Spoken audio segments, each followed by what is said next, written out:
COQ just entered the most important price zone we've seen all year. And for the first time in weeks, the chart and wallet data are starting to tell the same story.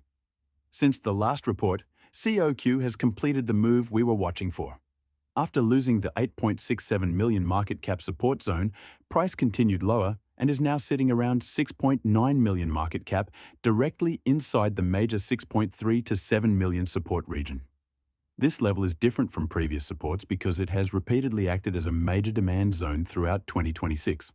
Unlike the 8.67 million level, which ultimately failed, this area has historically attracted buyers and produced strong reactions. What's encouraging is that price didn't simply crash through support. Instead, buyers stepped in almost immediately after the level was touched.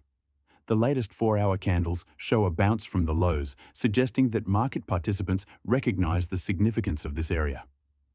Underneath the chart, the ecosystem continues behaving very differently from the price action. The newest transaction dataset contains more than 83,000 transactions, making it one of the largest datasets we've analyzed so far. More importantly, the same wallet cluster continues dominating circulation. The primary liquidity routing wallet, 0x41AB86...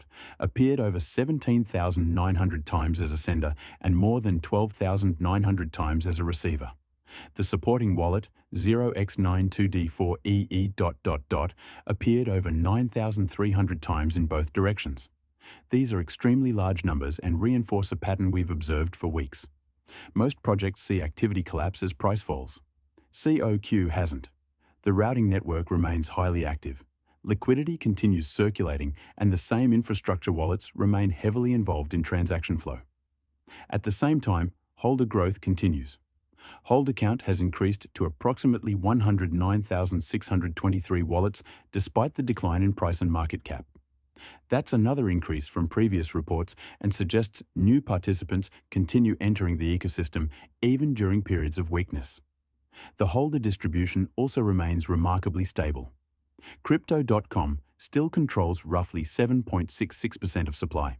The second largest holder remains near 5.35%. The third largest holder remains near 5.06%. And exchange wallets continue representing a large portion of circulating supply. The other category still accounts for roughly 25% of holdings.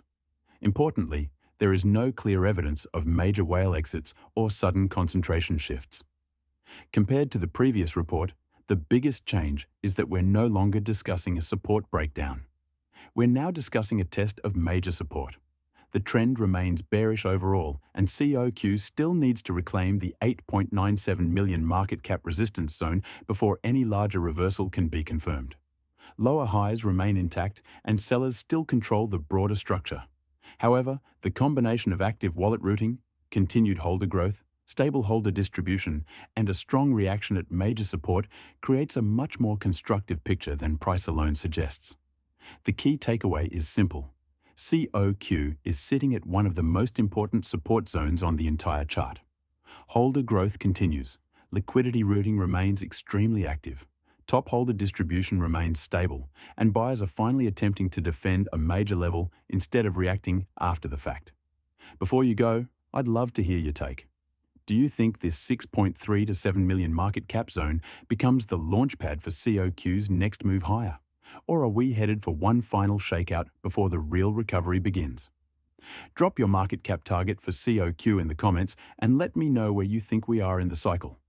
If you enjoy deep dive analysis covering wallet activity, holder growth, liquidity flows, whale behavior, support and resistance levels, and real on-chain data instead of hype, make sure to subscribe and turn on notifications. We're tracking COQ week by week, and if a major move starts developing, you'll see it here first. Until next report, stay safe, stay patient, and keep watching the data, not the emotions.